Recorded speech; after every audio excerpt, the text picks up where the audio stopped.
400 2460. Tekrar 2460'dan tegete 2685. 2685'e yükle geldi ya, ben videoda az gana hata aytib berpeyim. Çötkü başında aytib berdim. Başına koyam şu videonun da iyi videonun devam qilamiz. Assalomu alaykum hurmatli obunachilar. Yük tashish xizmati har doimgidek xizmatingizda. Yüklerimiz geldi dostlar.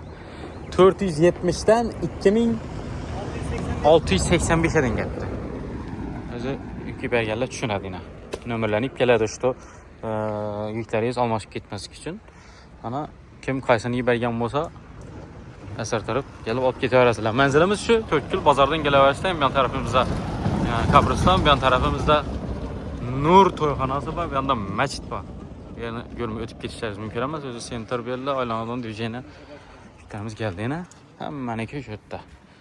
Telefon nömrəli ekranda buladı. Rusiyadan, Moskvadan yükleriz John atsanı yine şu nömrələ bilan bağlanasılar. Yani bataryalara qara.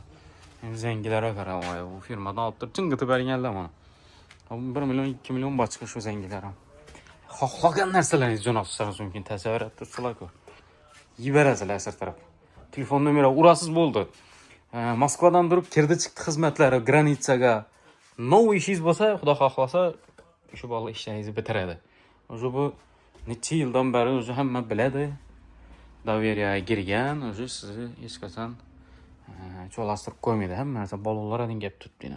Bir hata gördüm. Telefon nömrələri yüklə geldi. Bemalal bağlanasılar. Gəlib alıp geçişləriz mümkün. Konservə mi deyim şimdi bu nəsə oxşuydu. Balon. Şkaf, iki şkaf tapmayın. Kür maşinam geldi. Yine kür maşin mi bu? Stiratele geldi. Xullas kelam. Telefon nömrəli ekranda. Egesi gölgen çıkayına çöktük. Modları bile yazıp tuttu. Nömrələrini ayttık. Sağ olun, salamat olun. Yük taşı hizmeti her daim biri hizmetler ise çok ki yetiştirip verdi yani. Seyfem Şam'dan geldi demeli. Vay yok hey koy. Yok hey. Valla desteği gene Şam giyen olsa. Matsa geldi yine. Rekord kürsüle. Mesela mutku şimdi vazmış bu kala da aldınız giberiz bol pul töle. Satıp alamanda siz ama bir de birinciden zor tapamazsınız mümkün tapsanız am. Kımmat olsun mümkün. Ulas kelam sağ olun, selamet.